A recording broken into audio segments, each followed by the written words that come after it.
Tervetuloa Luovuus-business-podcastin pariin. Mä oon Myöhäsen Teemu ja tänään meillä on täällä vieraana yrittäjän liiketoiminnan kehittäjä Jose Youssef. Tervetuloa. Terve. Tosi kiva saada sut tänne vieraaksi. Mä ajattelin, että keskustellaan vähän liiketoiminnan kehittämisestä, ylipäätään yrittäjyydestä. Sulla on hirveästi kaikkea erilaisia tarinoita ja kokemuksia yrittäjyydestä ja liiketoiminnasta. Sä oot käynyt erilaisissa telkkariformaateissa.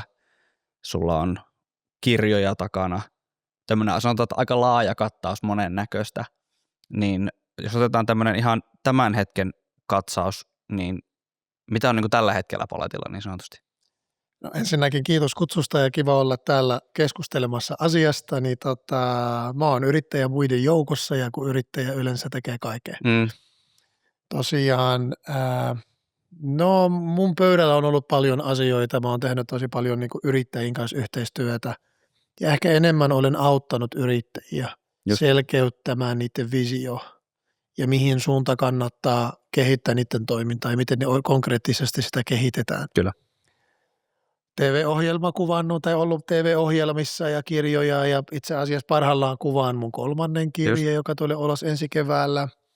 Koulutuksia Haagaheliassa ja olen suunnitellut keittiöitä, olen kehitellyt taloutta ja talousjärjestelmiä ja ravintola-alalle ja kaikki pyörii aika paljon siitä 2 kategoriaan, eli operatiivisen liiketoiminnan johtaminen ja strateginen liiketoiminnan johtaminen.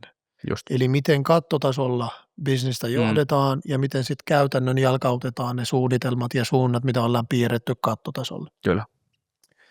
Ja yllättävän paljon yrittäjien kanssa on ollut keskustelua ja me ollaan keskusteltua myöskin ja ollaan kehitetty tuotteistusta ja toimintaa ja se mulle se tuo tosi paljon, tiedätkö, tyydytystä siitä, että pystyn auttamaan näitä ihmisiä ja sä huomaat, kun silmät aukeaa tälleen, ai niin joo, semmoiseen. Niin, ja ei ollut mitään sellaista, että taikasauvaa nyt teet tälleen, vaan ne on kaikki kehitetty niin kuin yrittäjän itse oman osaamisen ympärillä ja jokainen on lähtenyt yrittäjäpuolelle syystä.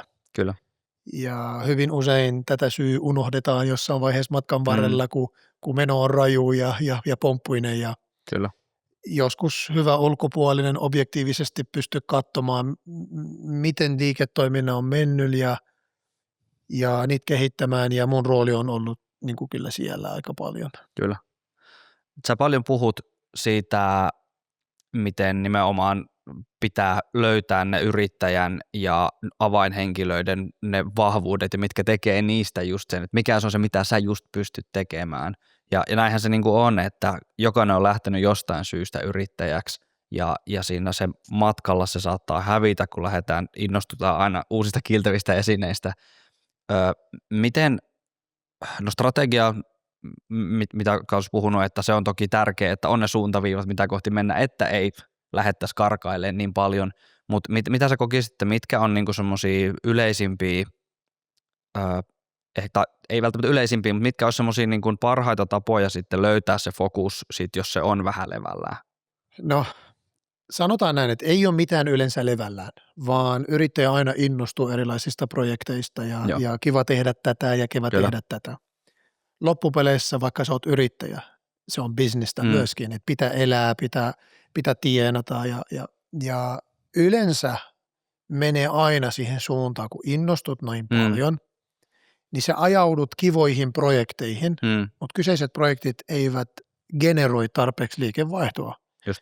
Ja sit sä joudut väkisin sellaiseen tilanteeseen, että sulla on aika laajaa listaa asioista, mitä haluat tehdä, mutta sä et enää tiedä, mikä on se oikea tuote ja onko se edes mietitty se tuote, vaikka oli kiva projekti, me tehtiin, tuli kysyntä, me tehtiin. Ja näitä pitäisi tehdä, että hakee vähän osaamisalueen laajentaminen ja tällaisia asioita. Mutta loppupeleissä on 2 suuntaa. Sulla on, joko teet asioita, mikä kiva tehdä ja ei tuotta, ja teet asioita, mitä ei ole kiva tehdä, mutta tuottaa. Loppupeleissä, mitä mä yritän aina löytää yrittäjässä se juttu, missä hän on niin hemmetin hyvää, joka hän on ainoa, joka pystyy tätä asiaa tehdä sillä tavalla, kukaan muu pystyy tekemään. Kyllä. Niin se on se juttu, mitä joka yrittäjä pitää lähteä tavoittaa. Ja mä peilaan tähän niin kuin mun omaan osaamiseen, että mä oon tietyssä asiassa niin järjettömän kova, yksi kovimmista alalla. Ja mä haluaisin sen päälle kasvattaa ja sitä lähtee puskemaan eteenpäin, koska se on mun juttu. Kyllä. Ja aika moni etsi oma juttunsa todella pitkään. Ja välillä se on niin kuin nenän edessä, mutta se ei näe, koska täällä on aika paljon, niin kuin sanoit, kiiltäviä asioita, mikä vie huomio pois. Kyllä. Tie on kivinen ja pompoinen ja pitkää. Ja ainoa, mikä niin kuin kantaa sut pitkälle, on tätä just se sun juttu. Se, mistä nautit sen tekemisen, samalla se tuottaa sulle. Kyllä. Niin sitä mä yritän auttaa yrittäjiä niin kuin hakea. Ja aika monelle olen tästä jo onnistunutkin tekemään. Kyllä. Mitkä voisi olla semmoisia ensimmäisiä askelia, että kun lähtee hakemaan, että on vaikka semmoinen skaala, että on vaikka 3 juttua, mistä se sitten niinku koostuu esimerkiksi se liiketoiminta, niin mitkä on semmoisia työkaluja, millä pystyisi niinku tunnistaa, että mikä näistä on nyt se, mikä on nimenomaan liiketoiminnan kannalta se niinku kannattavin. Varmasti ihan se, että katsotaan, että mistä tulee liikevaihtoa, mutta sitten jos siltäkin osin on aika lailla samassa linjassa useampi juttu, niin millä sitä pystyy valikoimaan, että mihin kannattaisi fokusoida? No sun kanssa me aloitettiin tätä harjoitusta jonkun aikaa sitten ja itse tarvin ehkä alussa pieni ymmärrystä, mistä kyseestä on. Eli mikä liiketoiminnan me puhutaan, Kyllä. mistä liiketoiminnasta me keskustellaan. Mun vahvuus on ravintola-alalla ja ylipäätään liiketoiminnan kehittämistä. Ja jokaisessa liiketoiminnassa sulla on niin kuin liikevaihtoa, sulla on kuluja, sulla on ehkä henkilöstökuluja, sulla on kaikki muut kiinteät kulut, mikä liikuttaa siellä täällä. Niin pointti on se vaan, että onko siinä prosessi, onko siinä osaamisen puute, onko siinä ajan puute, miten se korvataan, miten se täydennetään. Mutta mitä mä lähden ymmärtää ja mä lähden hakemaan rivien välissä tai rivien välistä, mistä se yrittäjän, mitä mä kuvailisin sen, että kun mä haastan yrittäjän ajatusmaailmaa ja osaamistaan, niin sä huomaat, että nyt lampu syttyy, nyt ne silmät avautuu, nyt kun alkaa puhua jostain niin innokkaasti, niin mä tiedän, tämä on se juttu, mikä häntä sytyttää. Kyllä. Niin tämä on se ensimmäinen askel, mitä niin kuin pitää hakea. Pitää hakea vaan, mistä yrittäjä itse syttyy. Ja sitten sen jälkeen sitä pitää jollain tavalla rakentaa niin kuin sen ympärillä tuote, tai sun pitää pystyä kuvailla sen jollekin yritykselle, että miten sä kuvailet tätä tuote on, mitä sä oot myymässä. Sun pitää pystyä kuvailla sitä. Ja ostaja pitää tiedä selkeästi, mitä on saamassa. Aika usein se haaste on, että kaikki tietää, mitä se on päässä, mutta miten puetaan sen sanoiksi, se on se haaste numero 2. Kyllä. Ja sen jälkeen, kun oot löytänyt ne sun jutut, tuote 1, 2, 3, 4, Kyllä. et voi myydä kaikille, niin sitten sen jälkeen sä pusket vaan tiettyyn suuntaan, joka ajaa nimenomaan kyseiset tuotteet.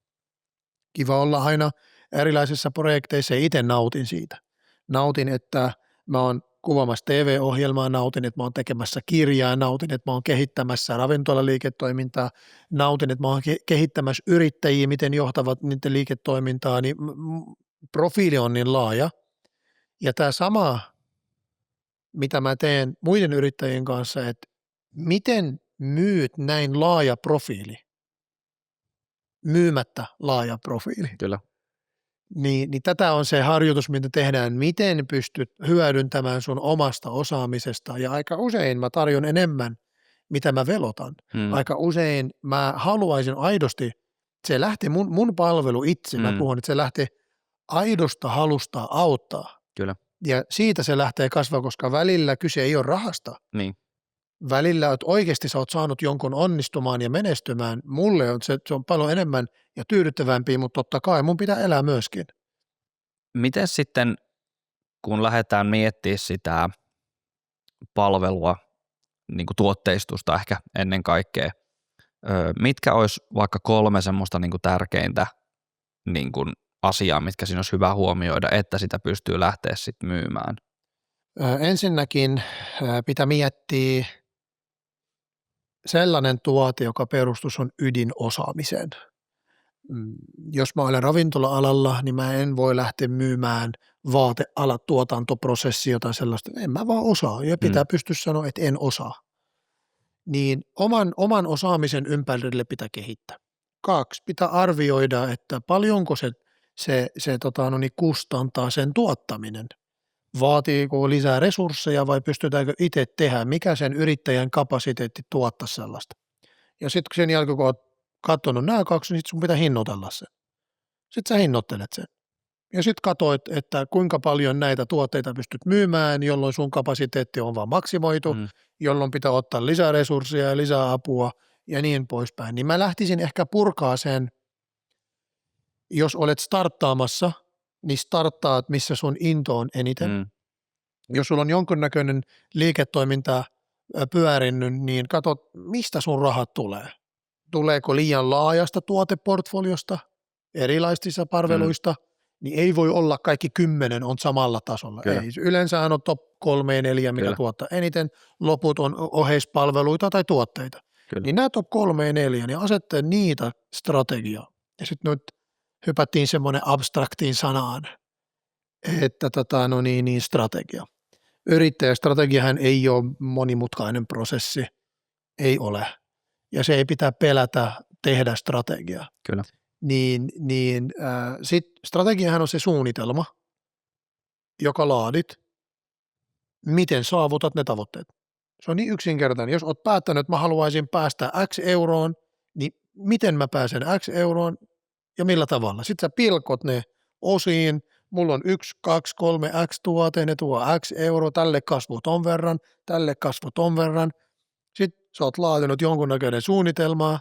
Sitten sen jälkeen sä olet, jotta mä saavutan X määrä euro mun pitää myydä, eli mä tarvin per kuukausi on X asiakas, X määrä tuote pitää myydä, niin tällaista. Ihan semmoista numeraalista peliä, mutta kun puhutaan yrittäjistä, niin sä myyt luottamusta ja vaikea bisnestä, rakentaa tätä luottamusta ja sä myyt myöskin tulosta, pitää syntyä tulosta ja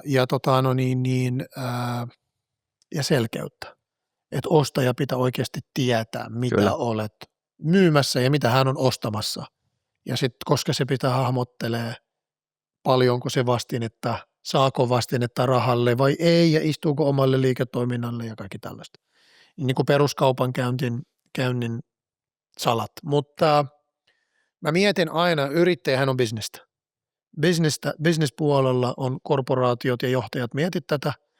Yrittäjä on kädet savessa mukana ja säntäilee miljoona eri suuntaan. Sulla on talous ja kuitit ja myynnit ja toteutus ja editoinnit ja viestit ja sulla on miljoona eri asiaa, niin miten sä pystyt jossain vaiheessa vetämään itsesi pois tästä, miettii ja sitten takaisin hyppää kesken.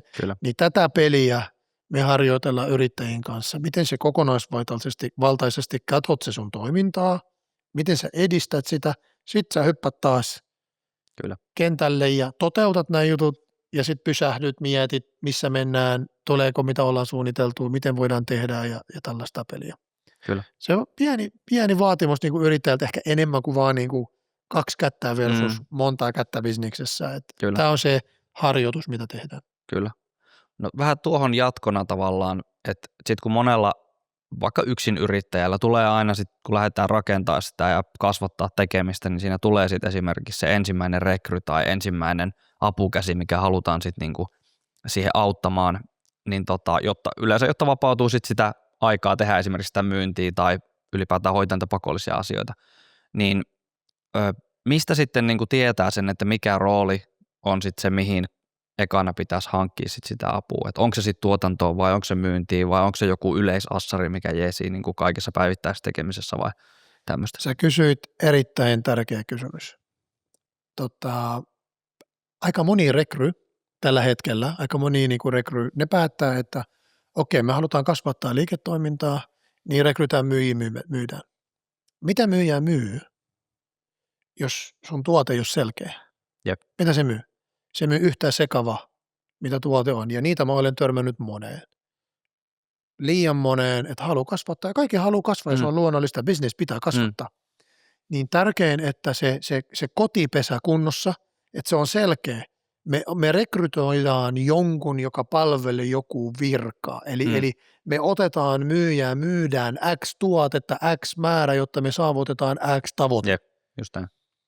Vaikka prosessi, niin meidän myynti pitää olla X eurolla, jolloin me tarvitaan lisää henkilöä, vaikka otetaan esimerkki Karmaa Mediaa, niin sun pitää olla X määrä asiakkaita, että tarvit lisää käsiä videoiden editointiin ja tuotantoon ja käsittelyyn ja kaikkeen. Niin pitää olla niin kuin syy, miksi palkkat ja mitä varten ja mitä se tulee tekemään. Tätä, että rekrytoidaan, halutaan kasvaa, niin se on isoin virhe, mitä tehdään, ja sitten uusi henkilö tulee taloon, ja sitten okei, no mitä mä myyn, mitä mun tavoitteet, ei ole selkeitä, ja sitten me myydään vaan, kaikki myy kaikki, ja sitten yhtäkkiä tämä business ei kasva, ja sitten euroja ei tule, ja sitten yhtäkkiä ei onnistu tätä kasvua. Ja me tiedetään, että henkilökunnan rekryminen ja niin kuin palkkalistalle ottaminen on kallis business yrittäjälle, isolle bisnikselle, isolle yritykselle se on eri asia, mutta yrittäjälle se on iso kynnys. Aika moni tekee niin kuin laskutusperusteisesti ja yhteistyökuvioita, että jos mun kasvaa voit tehdä ja tällaista, mikä on luonteva, mutta silti toinen, joka laskuttaa, pitää olla laskutettava, että sekin elää ja se palvelu pitää olla käytetty, että hänkin tienaa ja yrittäjä tienaa, niin kuvio on edelleen sama, että pitää löytyä kaikille töitä, että se on kannattavaa. Kyllä. Eli semmoinen tietynlainen selkeys, että tehdään ensin tavallaan se pöytä valmiiksi, että tiedetään, että siellä on valmis rooli juurikin johonkin, että tähän tarvitaan apua, tähän ei aika tai osaaminen riitä tai muuta.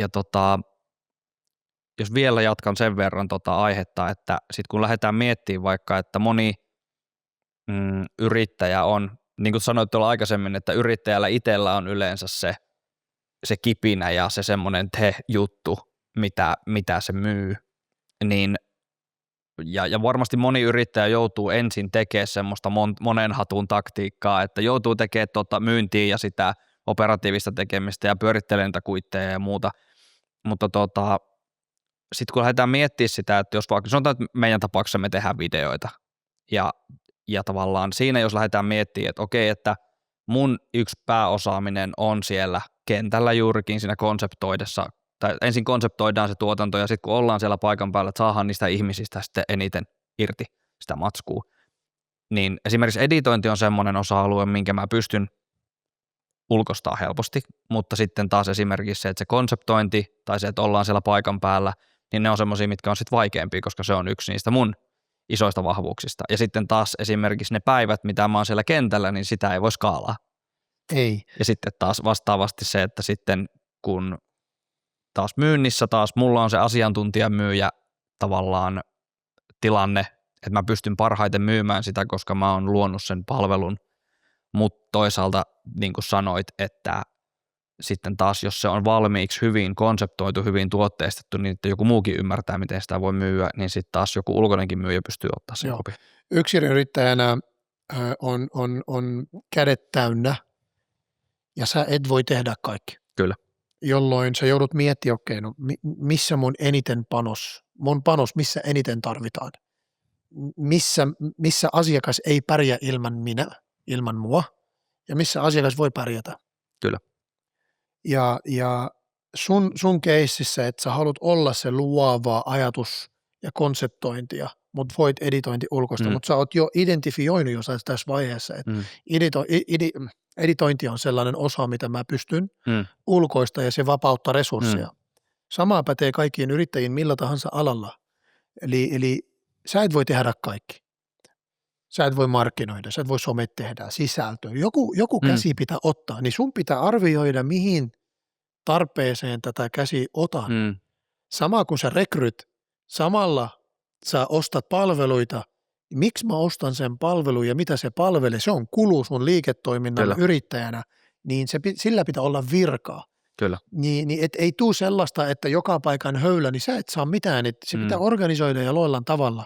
Ja kukaan ei ole osaava 100% kaikessa, en minäkään. Kyllä.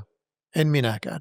Kyllä. Ja olen ostanut ulkopuolisia palveluita siihen osioihin, miten mä sanoisin sen, tiettyyn osiin, Mm. missä mä oikeasti tarvin jeesiä. Kyllä. Mä oon ottanut sen avun ja sen puolen, koska mä en voi itse tuottaa sitä. Kyllä. Ja yrittäjä on siinä niin kuin vaikeassa paikassa, että joudu miettimään, mitä mä voisin ulkoistaa mun osaaminen, missä määrin, missä kohtaa, missä vaiheessa prosessissa. Ja se on vaan niin kuin reflektointi peilin edessä, että okei, kuka voi tehdä tätä osaa saman verran kuin minä, kuka ei voi tehdä ja missä mä olen korvaamaton asiakkaan näkökulmasta. Kyllä. Koska yrittäjänä sä olet ympäri kelloa myymässä. Kyllä. Ja myynti vie aikaa, sulla on niin kuin toteutusaika ja myyntiaikaa ja sulla on käsittely ja kaikki näitä tapaamiset ja kaikki kuluttaa. Kyllä. Kaikki kuluttaa ja sille pitää antaa aikaa. Mutta sen tuotteen selkeytys ja suunnittelu ja viemään niin pitkälle kuin pystyy, mitä se auttaa? Se auttaa, että joko sun some myy sun puolesta tai joku muu myy sun puolesta, vai jos olet tiimi mukana, niin tiimi pystyy myymään ja sitten se kontaktointi on enemmän. Se kaikki A ja O lähtee, kuinka selkeä ja ymmärrettävä sun tuote on. Kyllä. Ja siihen kannattaa panostaa eniten. Ja se ei tarkoita, että tuote pitää olla valmis. Se ei tarkoita missään nimessä, että selkeys ja valmius on kahta eri asiaa. Kyllä. Se voi viestiä selkeästi mitä sisältä, mutta se ei tarvi olla valmis se paketti. Tuote hioutuu, mitä enemmän sä myyt sitä asiakkaalle ja harjoitat sitä, sit alkaa täydentyy koko ajan. Kyllä. Ja joka kerta, kun myyt sen eteenpäin, se on astetta parempi ja Kyllä. parempi ja parempi. Samalla tavalla, kun teet joku koulutus. Eka kerta, kun teet sen, niin sitten okei, se on tätä, sitten sä saat palautetta, sitten sä kehität, sitten saat palautetta. Juuri mulla oli nyt yksi koulutus, joka oli Haagaheliassa, kokonaisvaltainen ravintolaliiketoiminnan johtaminen ja kun en tiennyt, riittääkö aikaa tälle materiaalille ja olin vähän ripeää tahtia, intensiivinen, niin oli tarpeeksi aikaa ja oli just sopivaa ja kaikkea, mutta alussa en tiennyt.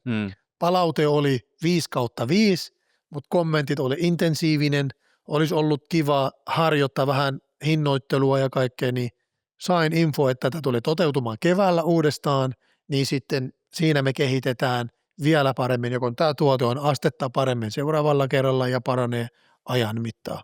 Just näin.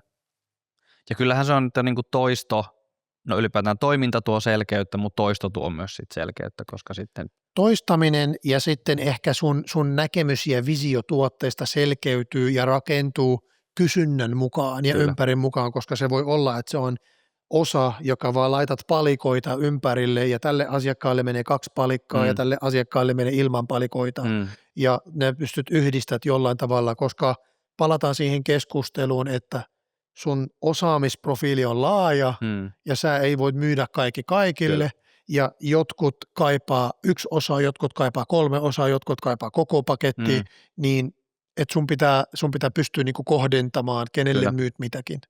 Kyllä. Paljonhan nykyään törmää myynnissä ja niin kuin tuotteistamiseen liittyen just siihen, että koko ajan vähemmän myyään niin kuin silleen, että tässä on nyt palvelu, että me tehdään sulle 1 video, vaan enemmän myyään se niin kuin ratkaisu edellä.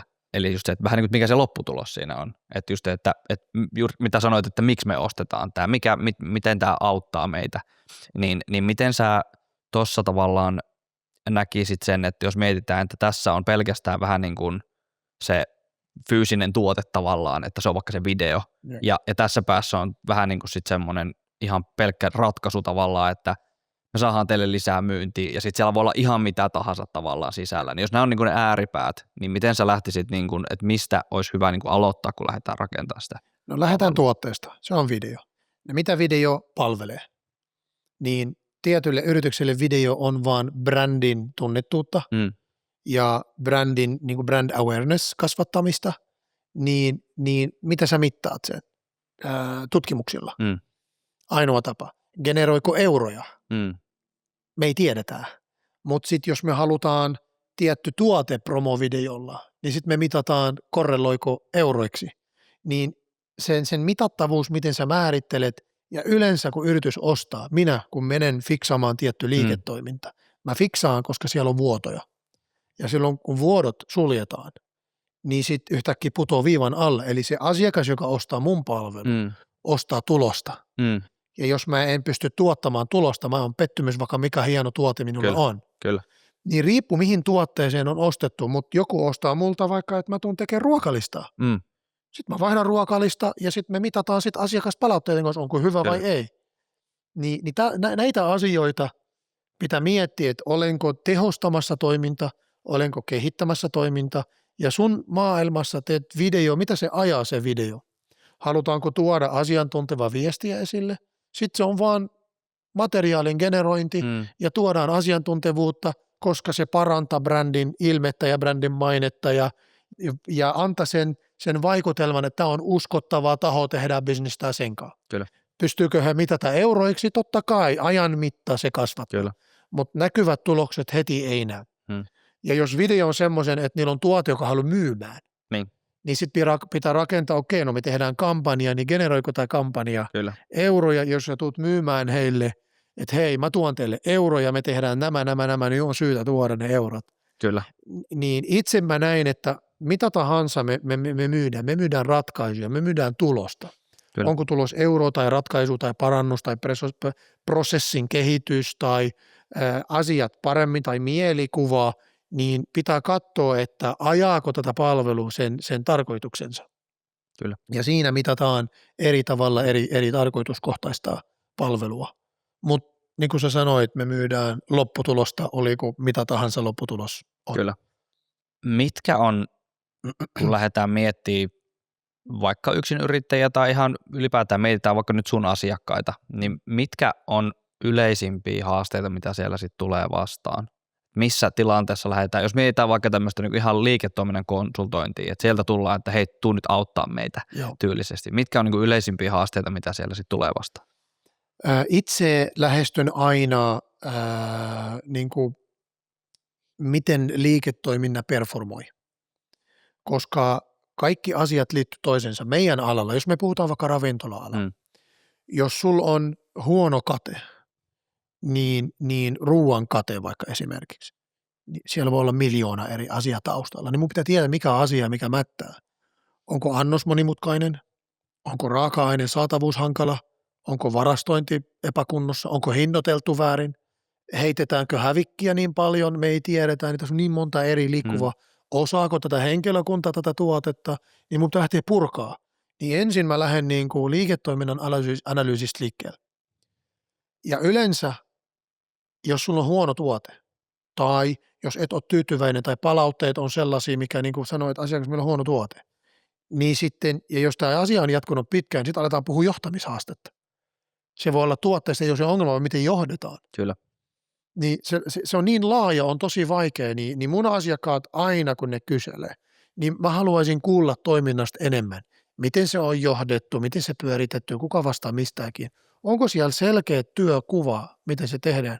Onko reseptit tehty niin, että kaikki osaa valmistaa? Kyllä.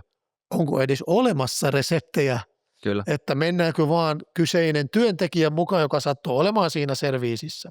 Kyllä. Ja sitten mennään siihen muihin tuotteisiin, niin kuin ravintola-alalla ylipäätään, niin hankinnat, ostot, ostatko oikein, johdatko oikein, onko organisaatio oikein, miehitätkö oikein, onko sulla oikeat työkalut, miten sä mittaat, onko sulla kanavaa, kuunteletko asiakkaita, kuunteletko työntekijöitä, miten sä pyörität koko toimintaa, ja tämä on se kokonaisvaltainen näkemys liiketoiminnasta.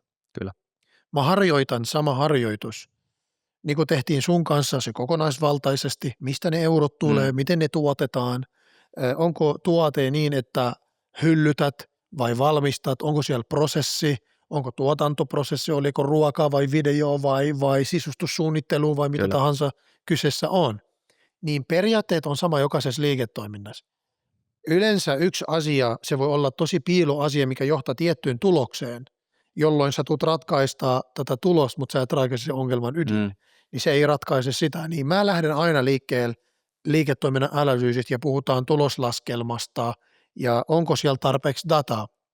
Kyllä. Jos mä tarviin ratkaista sun kateongelmaa, niin sun pitää olla eriteltyä katteita, että siellä ei ole vaan 14% kate ja 25,5% kate.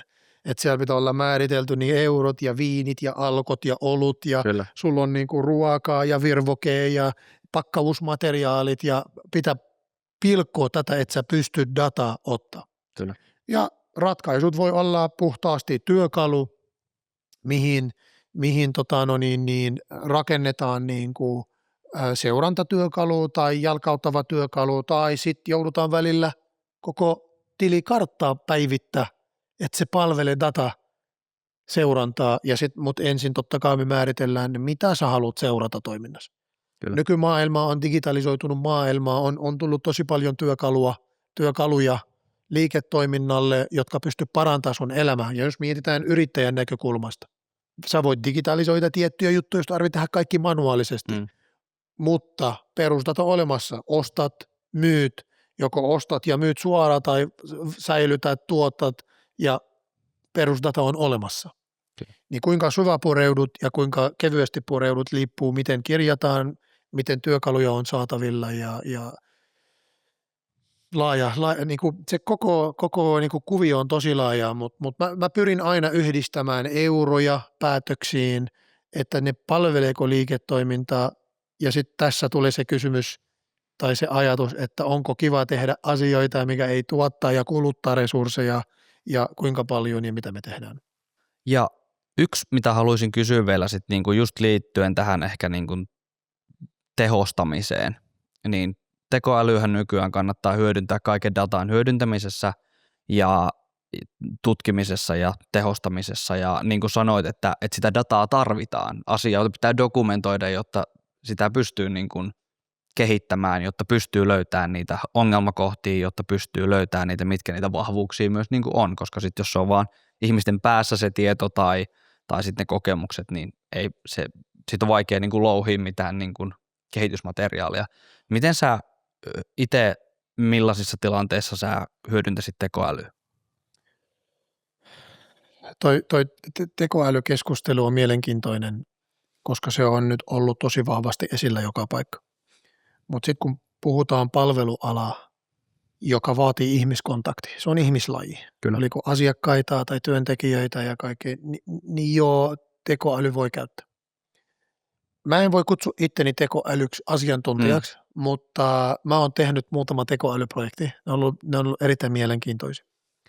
Eka projektiin liittyy tekoälyyn ravintolaliiketoiminnassa ja sen käyttöön ja kaikkea. Mä testailin aika paljon, miten tekoäly pystyy analysoimaan tiettyjä dataa, tuloslaskelmia, numeroita, kassaraportteja, tuotemyyntiä, kaikki tällaisia asioita. Tietyissä paikoissa toimii, tietyissä paikoissa ei toimi.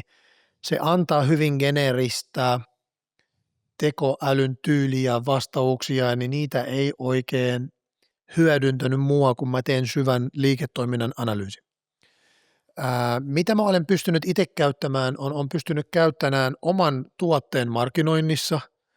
Itse mulla on ulkomaalainen tausta, mun suomen kieli on hyvä, mutta kuten huomaat välillä tulee, niin mä korjaan automaattisesti itteni oma kielen, niin tekoäly on auttanut kirjoittamaan oikealla suomen kielellä, ja mun kielen kehitys on ollut huimaa liittyen tekoälystä. Auttoiko se mun bisneksessä? Joo, pystynyt tuotteistamaan itteni sitä kautta oikealla kielellä.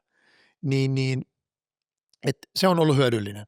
Markkinoinnissa generoiko mulle postauksia ja kaikki, en ole oikein saanut sen toimimaan niin kuin mä haluaisin, koska mä haluaisin tuoda vielä enemmän sitä asiantuntevuutta, niin sen suhteen ei ollut kovin hyödyllinen. Mutta se on auttanut. Pienet analyysit, pienet tällaiset, kyllä ne ovat toimineet, mutta ei mitään sen kummempaa laajaa. Mä oon huomannut niin yksinkertainen asia, jos sulla on Excel-taulukko, missä on monta välilehtiä, niin se menee sekaisin. Niin se ei analysoi yhtään mitään. Niin tällaisia asioita, mutta perus PDF-raporttiin, niin esimerkiksi on kääntänyt, mä olin tekemässä Frankari-raportti, Frankari-sopimus yhdelle yrittäjälle, ja mulla oli sen PDF, mun pitää muuttaa sen. Niin mä laitoin sen PDF-tekoälyyn ja se muutti sen Word-tiedostoksi. 70 sivua, 80 sivua meni niin kuin noin. Se auttaa. Jep. Niin tällaisia asioita auttaa. Mä oon generoinut PowerPoint-esitelmiin oman asiantuntevuuden sisällön infografian perusteella hienosti PowerPoint-slide, joka mä oon määritellyt. Mä haluaisin polkustrategiassa, missä on tämä prosessi, ja se suunnittelee sulle sellaisia ja ne toimii. Vie vähän aikaa, mutta sä saat jotain kiva. Kyllä. Näissä tapauksissa on käyttänyt, mutta se, että käytin sen, että analysoi toi bisnestä, niin ei se oikein. Ehkä jonain päivänä, kun kehittyy sen verran, että sulla on oma työkalu, missä sä opetat sen. Eli tämä on mun business, tämä on mun data, tämä on mun juttui, mutta kyllä se pystyy budjetoimaan esimerkiksi. Että sä syötät sille viime vuoden data, sä syötät sille tietyt käskyt, joka määrittelee, miten sä haluat rakentaa, kyllä se budjetoi. Ja se budjetoi pelottavalla tarkkuudella. Eli tällaisia tapauksia on tehnyt, mutta nykyään liiketoiminta on sen verran digitalisoituna, että, että vanhan malli tulee sellaisenaan, ja sitten sä pystyt ihan hyvin niin kuin rakentaa kaikki solut edellisen verrattuna plus X kasvua ja kaikkea, niin se on helppo. Mutta on käytellyt, mutta onko niin syvä mennyt niin kuin ravintolan alaan se AI, niin ehkä ei, meillä on matkaa siihen palvelualalla. Muilla aloilla se on niin. Mutta joo, se on jeesannut mua henkilökohtaisissa sähköposteissa. Se analysoi sähköpostiketju, Copilottiin mä käytän ChatGPT:tä, niin tällaisia, niin siellä on tosi paljon hyötyä. Mä rakennan monimutkaisia Excel-taulukoita, niin mä kysyin vieressä Copilotista, että mä haluaisin tehdä tällainen kaavaa, yhdistää tohon. Sitten se ehdottaa. Sitten mä kopioin se kaava ja rakennan sen. Kyllä. Niin, mutta se osaako hän rakentaa alusta asti se taulukko? Niin. Ei. Tai ehkä osaa, jos mä osaan sitä pyytää, niin se on vaan niin kuin prompti-meininki. Mutta kyllä mä käytän sen aika paljon. Ja se jeesaa. Toinen projekti, missä mä olen kokeillut ja kohdistin sen, mä julkaisin Airfryer-kirjan viime vuonna. Ja ajattelen, että voiko AI:lla generoida Airfryerin kokkausvideoita tiettyjen reseptien ympärillä. Mä lähdin testaamaan, se oli 4 kuukauden projekti. Mä testasin erilaisia videoita, mä testasin erilaisia appeja, mä löysin oikean appin ja mä keskityin siihen ja testasin rajusti ja se maksoi kuussa tyyli 100 jotain. Ja tein sen 4 kuukaudeksi, se oli niin kuin EU-hanken rahoitettu projekti ja sitten se oli Hostbite EU-hanke. Ja voisin kertoa, että ihan turha.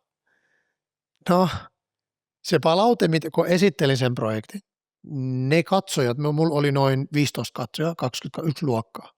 Ne katsoi ne videot. Se meni läpi. Ne oli, joo, mahtavaa, mutta ne tarvitsi sen reseptitekstissä, koska se tekoäly heitti välillä, että sekoita pitataikina ja siellä näkyy valmis pita, joka rullataan, niin ne ei mätsää. Joo. Ja sitten laitat oliiviöljy ja sitten siellä kaadetaan 2 kannulla 2-3 litraa oliiviöljyä. Sä tarvit niinku 2 ruokalusikkaa. Niin se oli niinku tosi kaukana siitä. Ehkä me tarvitaan monta vuotta vielä eteenpäin, niin se pystyy tuottaa. Ja tarkoitus oli nimenomaan Instagram-videoita, lyhyitä 30-45 sekuntia videoida tiettyjen helppojen reseptien ympärillä. Ei mennyt maaliin, niin reseptissä, missä lukee paista kana airfryerissa, siellä näkyy munakoisuja pannulla, niin ei oikein mennyt maaliin, mutta oli hyvä kokeilla. Kyllä. Meidän alalla vaatii vielä paljon ihmiskosketusta ja AI:lla on matkaa siihen. Ja uskon oikeasti, että AI ei tule korvaamaan palvelualaa millään lailla. Ja kyllähän se niin kuin palvelualat ja asiantuntija-alat, niin ne on niin ihmislähtöisiä kuitenkin, että mä uskon, että se isoin hyöty niin kuin juurikin tekoälyllä tulee olemaan siinä just datan hallinnassa, prosessien tehostamisessa ja sen takia en olisi kuitenkaan ehkä niin kuin työpaikkojen puolesta huolissaan siitä, koska sitten kuitenkin ihmiset ostaa ihmisiltä ja ihmiset haluaa olla ihmisten kanssa tekemisissä. Voi tietysti olla, että siellä on niitä toimijoita, niin kuin aina löytyy semmoisia, mitkä vaan tekee mahdollisimman yksinkertaisesti kaiken, niin siinä se voi vaikuttaa. Ja onhan mennään vähän niin kuin AI-robotiikkaa ja kaikki tällaisen, että sä pystyt ulkoistamaan kokin joku robotin avulla, niin joo, on nyt nykyään maailmalla käytössä, mutta AI:n integrointibisneksessä ravintola-alalla saa odottaa jonkun aikaa vielä, että mä oon samaa mieltä, että se meidän paikat ei tule viemään. Konsultibisneksessä voi paketoida, auttaa tuotteista, auttaa sua, mutta tosi paljon geneeristä tavaraa tällä hetkellä, että itse en pystynyt hyödyntämään ollenkaan mun konsulttibisneksessä. Kyllä. Mutta hei, Meillä alkaa olla aika hyvä setti tässä kasassa. Kiitos Jose, kun pääsit vieraaksi tänne. Jos ihmiset haluaa tämän perusteella ottaa lisää selvää susta, missä sua voi seurata. No ensinnäkin kiitos tästä mahdollisuudesta, että mä sain tulla juttelemaan ja keskustelemaan. Niin mut voi seurata Instagramissa tai linkkarissa tai mun oma nettisivulla www.joseph, eli mun etunimi.fi, niin joseph.fi, menee näin tällä tavalla ja sitten kyllä mut löytää, että jos tarvii jees ja tarvii apua, voi soittaa. Mun puhelinnumero on julkisen linkkarissa, että sieltä voi nappaa. Että. Matalalla kynnyksellä yhteyttä. Joo, saa ottaa ja mä oon auttanut tosi paljon ihmisiä ja mielellään auttaisinkin. Hyvä. Hei, kiitos paljon tästä. Kiitoksia. Tämä oli luovuusbisnes ja seuraavan kertaan. Morjens. Kiitoksia. Näkemiin.